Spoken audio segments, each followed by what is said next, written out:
Welcome to the deep dive.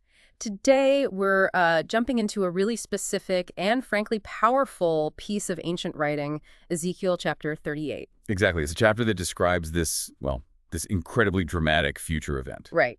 And our goal here, our mission for this deep dive, is to really unpack what the text itself says. Who are the main players involved? What exactly is predicted to happen? And crucially, what reasons does the text give for why it happens? That's key. Definitely. So as you're listening, maybe think about what this specific ancient text suggests about, say, a future conflict, and maybe even more importantly, the divine action that seems woven all through it. Okay, so where do we start? The main figure, right? Yeah, let's dive right in there. The prophecy introduces the central character pretty forcefully. The word comes to Ezekiel, and the instruction is, set your face against Gog of the land of Magog, the chief prince of Meshech and Tubal. So straight away, we get this name, Gog. And he's linked to places Magog, Meshech, Tubal. And what's really striking is how quickly the text establishes God's position on this. It's right there. I am against you, O Gog, declared by the sovereign Lord. Yeah, that sets the stage immediately. This isn't just predicting something. It's framed as a divine opposition from the get-go. And it goes further, describing God's active role in actually bringing Gog forward. It says, I will turn you around, put hooks in your jaws, and bring you out. That imagery, the hooks in your jaws, it's incredibly vivid, isn't it? It really is. It suggests this, complete forceful control over Gog's actions, almost like he's being dragged onto the scene. It definitely paints a picture of, well, divine sovereignty over the whole event. The text seems to imply Gog isn't just acting on his own ambition here. Right. It's presented more as something the sovereign Lord is orchestrating for, well, a bigger purpose we'll get into. And Gog isn't coming alone, is he? The description of his forces is immense. Oh, absolutely. The text says God brings him out with your whole army, your horses, your horsemen fully armed, and a great horde with large and small shields, all of them brandishing their swords. It's a picture of just overwhelming military might. It is. And it even lists specific allies, doesn't it? It mentions Persia, Cush, and Put, all with shields and helmets. And Gomer with all its troops, and Beth Togarmah from the far north with all its troops. That detail from the far north for Beth Togarmah seems significant somehow. Yes, the geography, the direction often matters in these texts, and they're called the many nations with you. It's a coalition. A huge coalition. And they're not just milling about. The text includes this command within the prophecy itself. Get ready, be prepared, you and all the hordes gathered about you, and take command of them. So presented as organized, formidable, ready for action. The scale is just huge. Okay, so we have this adversary, Gog, leading this massive international force, brought out, according to the text, by divine action. Where are they going? What did the target? The text is pretty clear on that. It says, in future years, you will invade a land that has recovered from war. So a land at peace, apparently. Recovered from war. And the people, how are they described? They're described as gathered from many nations to the mountains of Israel, which had long been desolate.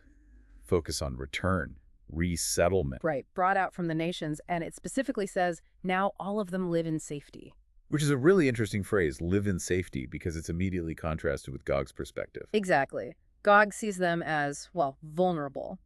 The text says his thought is, I will invade, I will attack, and it describes the place as a land of unwalled villages. Unwalled villages. And the people as peaceful and unsuspecting. All of them living without walls and without gates and bars. Which, in ancient times, living without walls, that's basically painting a target on your back, isn't it? It signals extreme vulnerability. Absolutely. That lack of typical defense seems key to Gog's calculation, as the text presents it. And it's not just vulnerability, it's also their prosperity. Gog apparently sees them as rich in livestock and goods. And located at the center of the land. So wealth, location, apparent lack of defense, it all adds up in Gog's mind, according to the text. Yeah, the text calls it an evil scheme. It actually details the thoughts forming in Gog's mind. What he plans to do. I will plunder and loot and turn my hand against the resettled ruins and the people gathered from the nations. The goal is stated very bluntly. To carry off silver and gold, to take away livestock and goods, and to seize much plunder. It's a raid, a massive one. Purely predatory, as depicted here. And interestingly, the text even includes other nations questioning Gog about this. Oh, right. Sheba and Dedan, the merchants of Tarshish. They ask him point blank, don't they? Yeah, something like, have you come to plunder? Have you gathered your hordes to loot? It just underscores the motive the text attributes to Gog. So that's Gog's plan. Smash and grab on a grand scale. But the text keeps pointing back to this other layer, this divine purpose behind it all. Right. Remember God saying, I will bring you against my land, Yes. And the reason given. so that the nations may know me when I show myself holy through you before their eyes. Wow. So Gog's greedy invasion becomes, in the text's framing, the very stage for God revealing his holiness to the world. That's quite a contrast. It really is. The human motive versus the stated divine purpose. And the text even links it to past prophecy. It asks Gog, rhetorically, "Are you not the one I spoke of in former days by my servants, the prophets of Israel?" Implying this isn't some random event, but something foretold for years, part of a longer divine plan according to this chapter. Okay, so the stage is set. Gog and his hordes are coming for plunder. The target is Israel, living in apparent safety. God says he's bringing Gog for his own purposes of revelation. What happens next? What happens in that day when Gog actually attacks? The text describes an immediate and, frankly, terrifying divine response. God says, my hot anger will be aroused. It uses strong language. "In my zeal and fiery wrath I declare." This is presented as a moment of intense divine judgment. And the effects are described as, well, apocalyptic. It starts with a great earthquake in the land of Israel. An earthquake so big it affects everything. Fish, birds, animals. Every creature that moves along the ground and all the people on the face of the earth will tremble at my presence. That's what the text says.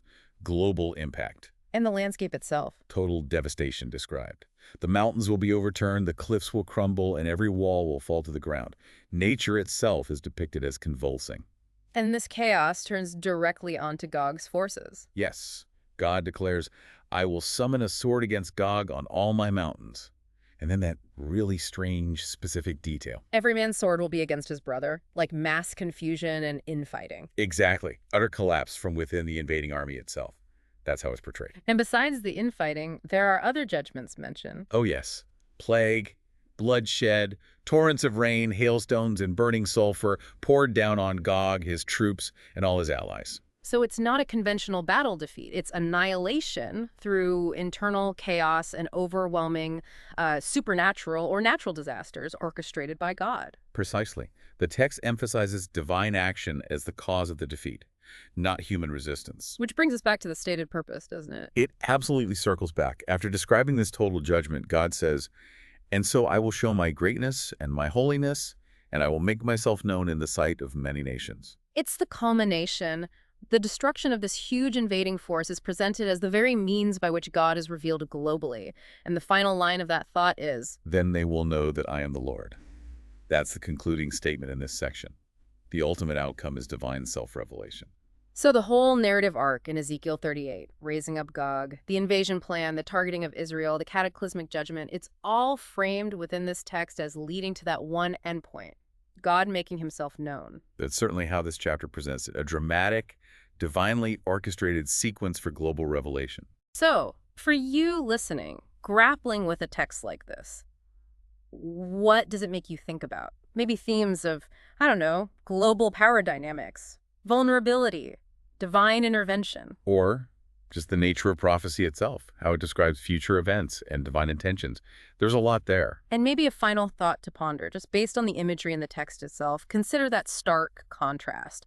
This massive horde like a cloud from the far north against people in unwalled villages. Peaceful, unsuspecting people. And then the judgment, infighting, earthquakes, hail, fire. What does that specific imagery, that specific sequence suggest about the forces and the outcomes being described in this ancient writing? Yeah, what kind of picture does that paint about the nature of the conflict and the resolution presented here? Something to definitely mull over.